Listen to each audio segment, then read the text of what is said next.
दोस्तों नमस्कार, मैं राम सूरत यादव। पहली बार ऐसा लग रहा है कि सत्ता पक्ष विपक्ष से कहीं ज़्यादा सुप्रीम कोर्ट से परेशान दिखाई दे रहा है, क्योंकि आपने देखा है कि इससे पहले ऐसा कभी नहीं हुआ कि चुनाव से पहले सुप्रीम कोर्ट के द्वारा सत्ता पक्ष को इतनी फटकार लगे, या जिस तरीके से सुप्रीम कोर्ट ने अब बड़े बड़े ऐतिहासिक फैसले दे रहे हैं, उससे भी एक तरीके से प्रधानमंत्री मोदी और बीजेपी सरकार को बहुत बड़ा नुकसान हो रहा है। और आपने देखा है कि 10 वर्ष में सत्ता पक्ष को विपक्ष घेरता रहा, लेकिन भ्रष्टाचार का कहीं आरोप जो है साबित नहीं कर पाया। लेकिन आपने देखा है कि सुप्रीम कोर्ट ने इलेक्टोरल बॉन्ड को लेकर के, चुनावी चंदा स्कीम को लेकर के कितना बड़ा ऐतिहासिक फैसला दिया, जिससे बीजेपी सरकार को एक तरीके से भ्रष्टाचार पर बैकफुट पर जाना पड़ा। और प्रधानमंत्री मोदी जी जो भ्रष्टाचार समाप्त करने की बात कर रहे थे और पूरे देश में से भ्रष्टाचार ही खत्म करने की बात कर रहे थे, लेकिन अब वही प्रधानमंत्री मोदी जी चुनावी स्कीम के माध्यम से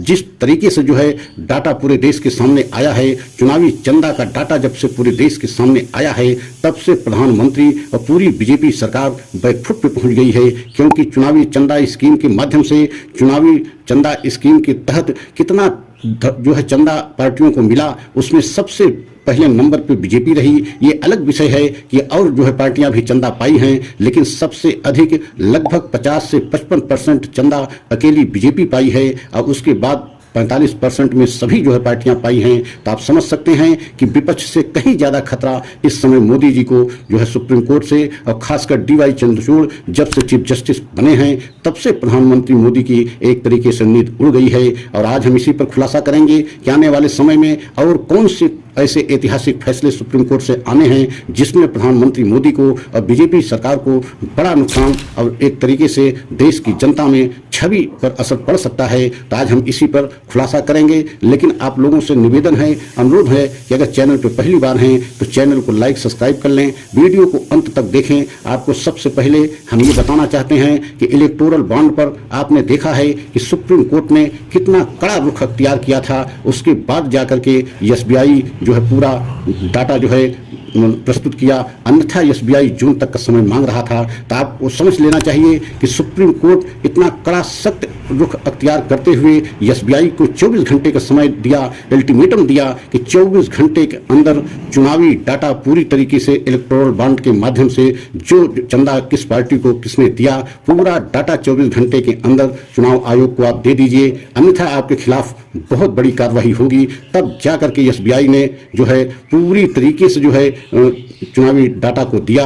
और वही डाटा, इलेक्टोरल बॉन्ड का डाटा जब से देश के सामने आया है, बीजेपी को बहुत बड़ा नुकसान हुआ है, क्योंकि एक तरीके से भ्रष्टाचार का लेबल लग गया है। और उसमें ऐसा खुलासा हुआ है कि जो 20 कंपनियां ऐसी थी जिन पे पहले ED और CBI ने रेड डाली, और उसके बाद वह 20 कंपनियों ने बहुत बड़े जो है चंदा के रूप में बीजेपी को इलेक्टोरल बॉन्ड खरीद करके चंदा दिया। तो आप समझ सकते हैं कि उन 20 कंपनियों के खिलाफ ED और CBI की कार्रवाई भी एक तरीके से रुक गई, शिथिल हो गई। तो यहीं से पूरी कहानी एक तरीके से बनती है कि इलेक्टोरल बॉन्ड के माध्यम से प्रधानमंत्री मोदी जी ऐसी व्यवस्था किए थे कि किसी तरीके से न तो चंदा देने वाले का नाम उजागर होगा, और न जो है उस कंपनी का नाम उजागर होगा कि कौन किस कंपनी ने और किस व्यक्ति ने कितना चंदा दिया। लेकिन आपने देखा सुप्रीम कोर्ट ने इतना कड़ा रुख अख्तियार किया कि एक तरीके से बैकफुट पर SBI को आना पड़ा, और पूरा डाटा जो है चुनाव आयोग को दिलाया गया।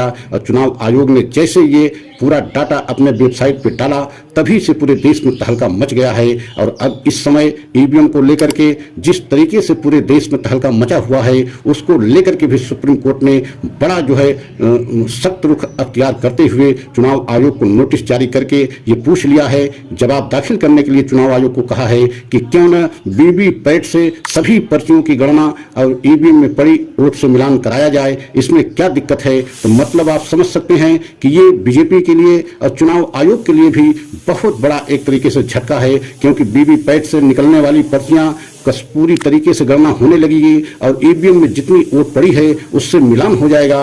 तो ये पैसे का कहीं भी EVM में गड़बड़ी नहीं रह जाएगी, न ही कोई धांधली रह जाएगी। और यही कारण है कि अब जो है सुप्रीम कोर्ट ने चुनाव आयोग को बहुत कड़ा रुख अख्तियार करते हुए सख्त निर्देश दे दिया है कि पूरी तरीके से हर बूथ के VVPAT मशीन की सभी पर्चियों की गणना होनी चाहिए, और EVM में जो वोट डाली जाती है उससे पूरी पर्चियों की मिलान होनी चाहिए। अगर ऐसा नहीं हुआ तो एक तरीके से देश की जनता के साथ विश्वासघात है। और यही कारण है कि अब प्रधानमंत्री मोदी के साथ साथ चुनाव आयोग भी बेहद संकट में है, क्योंकि अब जो है चुनाव आयोग कोई हीला हवाली नहीं कर सकता। और विपक्ष की पार्टियां भी यही मांग कर रही थी कि अगर ईवीएम को बैन न किया जाए तो वीवीपैट जो हर बूथ पर लगती है उसकी भी मतगणना उसी तरीके से कराई जाए जिस तरीके से ईवीएम में डाली गई वोटों की मतगणना होती है, उसी तरीके से वीवीपैट में से निकलने वाली पर्चियों की गणना होगी तो एकदम स्वतंत्र पारदर्शी चुनाव होगा। क्योंकि वीवीपैट से वही पर्ची निकलती है जो ईवीएम में वोट डाली जाती है, उसके बाद वही पर्ची वीवीपैट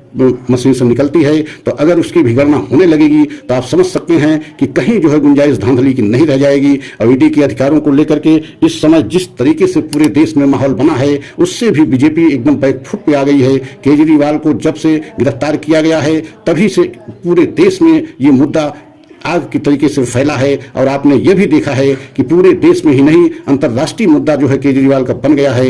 लेकिन अब इस पर भी बीजेपी एकदम बैकफुट पे जा रही है और आने वाले समय में और बहुत झटके सुप्रीम कोर्ट से लगना बीजेपी को तय है। तो हमारा अगर वीडियो आपको अच्छा लगा हो तो लाइक सब्सक्राइब करें, कमेंट के द्वारा अपनी राय अवश्य में। अगला वीडियो हम पुनः लेकर के आएंगे। जय हिंद, जय भारत।